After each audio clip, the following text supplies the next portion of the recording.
Sa unang pagkakataon, nagsalita na si Pangulong Bongbong Marcos laban sa kapatid niyang si Senator Amy Marcos. Live mula sa Malacanang, nangunguna sa balita si News 5 Palace correspondent Maricela Lili. Maricel, sinagot ba ng Pangulo ang mismong aligasyon ng kanyang kapatid?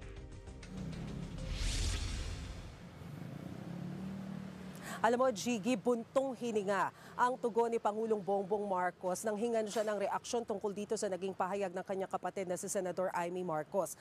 Ang sabi ni Pangulong Marcos, hanggat maaari ayaw niya sanang isa publiko yung dirty linen nga na tinatawag o yung problema ng kanilang pamilya. Ang nasabi lang ng Pangulo ay ito, nag-aalala daw siya kay Senador Amy Marcos, maging yung kanyang pamilya nag-aalala daw sa lagay ng senadora. Ang pahayag ng Pangulo, yung nakikita daw natin na nagsasalita sa TV, hindi daw yan ang kapatid niya. Pero hindi na idinetalye ng Pangulo kung anong ibig niyang sabihin dito. Pakinggan natin ang sinabi ni Pangulong Marcos. For a while now, we've been very worried about my sister. When I say we, I'm talking about friends and family.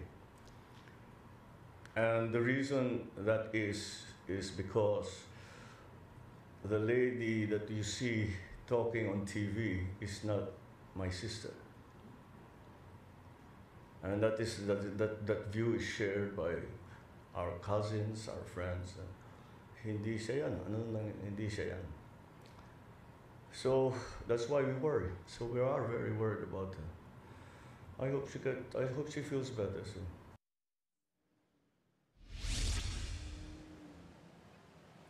Gigi, agad naman sumagot si Senador Amy Marcos sa pamamagitan ng post sa kanyang Facebook page at sinabi nito na, Bongbong, ako ito kung ano-ano raw ang nakikita ng Pangulo. Mas maigi raw na patunayan ng Pangulo na mali ang sinasabi ni Senadora Amy dahil mas gusto niya na mali siya. Matatandaan natin na nung nakaraang Lunes sa rally ng mga kapatid natin sa Iglesia ni Cristo, dito pinaratangan ni Senadora Amy ang kapatid na si Pangulong Marcos na gumagamit umano ng illegal na droga. Gigi? At Maricel, may pahayag na ba ang Pangulo sa panibagong video ni Zaldico?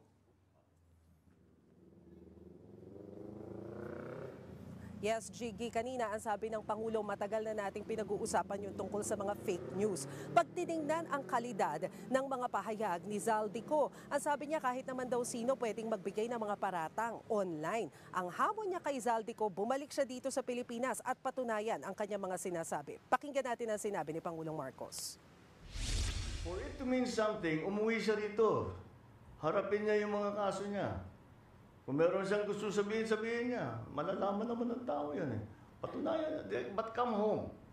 Come home. Ba't ka nagtatago sa malayo? Ako, hindi ako nagtatago eh. Kung meron kang akusasyon sa akin, nandito ako.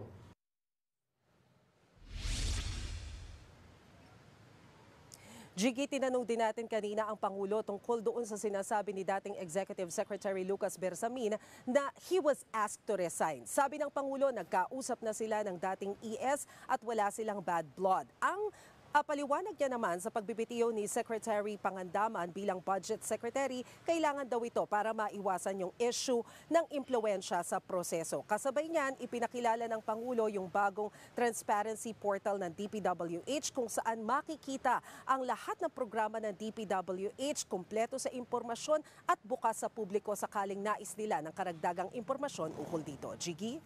Yan ang ulat ni Maricela Lili live mula sa Malacanang.